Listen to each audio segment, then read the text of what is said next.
नमस्कार। आज आमे दुईटा भिन्न कहानी भीतर को जीवा माने गोलाप आउ घरचटिया को नहीं दुईटी कहानी। हाँ आज्ञा।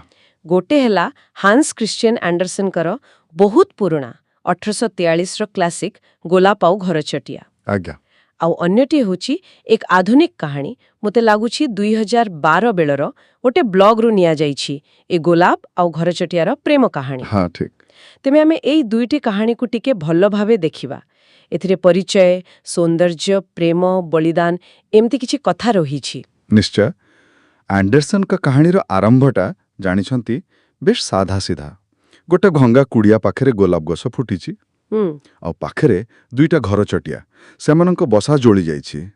तबे सेमाने प्रथमे गोलाप को देखि टिके ठट्ठा करूछन्ते। अच्छा ता सुंदरता को नै। हाँ किंतु परे कोन होउछि ना गोटे घरचटिया को जने साबुन तयारी लोक सुना रंगरे बोली दूछि। सेइठु कहानी पूरा बदली जाउछि। हाँ आ से सुना रंगटा ही ता पई गोटे प्रकार अभिशाप हे जाउछि नुई की। एकदम ठीक कहिले। से एमिति अजब देखा गला जे माने ता निज पिला माने भी ताकू चिन्हि पारिलेनी।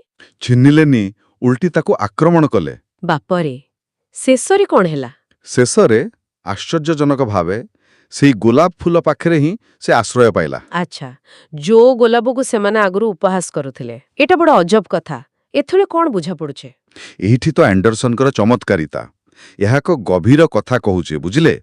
बाहरर चाकचक्य और भीतरर प्रकृत परिचय भितरे जो फरक सुना रंग जहाको आमे मूल्यवान भाबू सेटा ही घरचटिया को ता निज समाजरू अलगा करिदेला एकुटिया करिदेला। हाँ सत्ता माने कहिबाकू गले एंडरसन देखौचंती केमिथि समाजरा आशा पूर्ण करिबाकू जाई जणे निजर असली परिचय हरेई बसी पारे।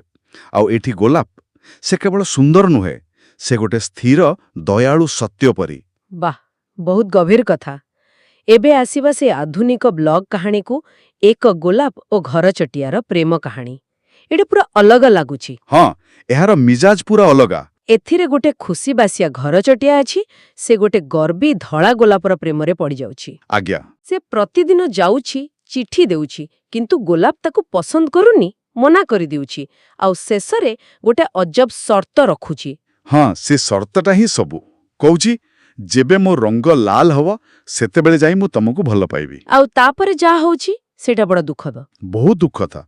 घरचटिया बिचारा कौन करुछि ना निजको सेई गोलाप कंठारे आघात करुछि। ओहो निज रक्तरे गोलाप को लाल करि दूछि किंतु निजे मरी जाउछि। आउ गोलापर चेता पशुछि किंतु बहुत डेरी होई जाइछि से अनुताप करुछि। ए कहानीर शेषटा माने घरचटियारो एमिति आत्म बलिदान मते केमिति टिके बेसी नाटकीय लागुछि जेमती प्रेमर गोटे चरम रूप देखेबाकू चेष्टा करा जाइछि। आपण कोन भाबुजंती? ना आपण कथा भी ठीक लागि पारे। एहाको गोटे आधुनिक रूपक भावे देखि हबो कारण एहा सीधा सड़क गोटे नैतिक शिक्षा देबाकू जाउछि जेमती प्रेम पाई किछि भी असंभव नुहे। अच्छा यह मुख्यतः से असफल प्रेम बिना शर्तर भल पाइबा आउ गर्भ भितर थिबा लड़ाई आउ खास करे आत्म बलिदान एई सब कथा ऊपर जोर दउछि। एथिरे भाव प्रवणता बहुत बेसी। किछि लोकंकु यह भल लागि पारे किंतु आपण कहिला भली आउ किछि लोकंकु यह अति नाटकीय लागि पारे।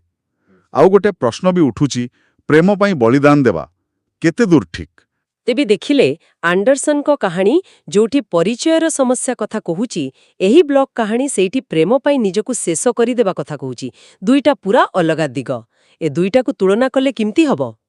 एइटा गोटे भलो प्रश्न। एंडरसन को कहानीटा जानिछंती अधिक काव्यिक सांकेतिक। एथिरे गोटे शास्त्रीय दुखांत कहानीर छाप अछि माने चरित्रर गोटे परिस्थिति बा बाह्य परिवर्तन तार दुखर कारण हेउछि पाठक मनरे करुणा आसुछि। हाँ यह व्यक्तिर निज परिचय आउ समाज ताकू केमिति ग्रहण करुछि सेई विषय बेसी किंतु जेति ब्लॉग कहानी देखिबा सेटा अधिक भाव प्रवण लागुछि जेमिति प्रेमर बलिदान को बहुत बड़ करी देखाउछि। एहार आवेदन सीधा सड़क किंतु एहार दार्शनिक गभीरताटा बोधि एंडरसन को कहानी भली एते जटिल नुहे। हाँ एई तुलनाटा दुई कहानी भितरे थिबा मूल फरक को पूरा स्पष्ट करि दउछि।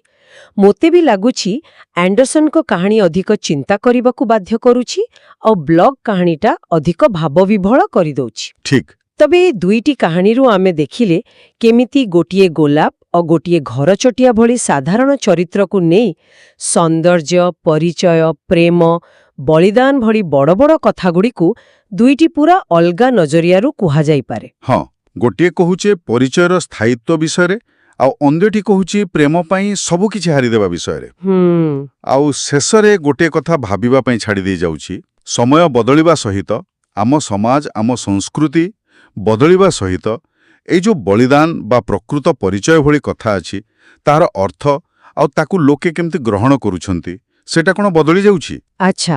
ଆଜିର ଦୁନିଆରେ ଆମେ ଏଇ ଦୁଇଟି କାହାଣୀକୁ କେମିତି ଦେଖୁଛେ, ଆଣ୍ଡରସନଙ୍କ କାହାଣୀ ଆଉ ଏଇ ବ୍ଲକ୍ କାହାଣୀକୁ, ତାହା ନିଶ୍ଚୟ ଭାବିବାର କଥା। ନିଶ୍ଚୟ। ଏକ ବହୁତ ଭଲ ପ୍ରଶ୍ନ ସହିତ ଆମେ ଆଜିର ଆଲୋଚନା ଶେଷ କରୁଛେ।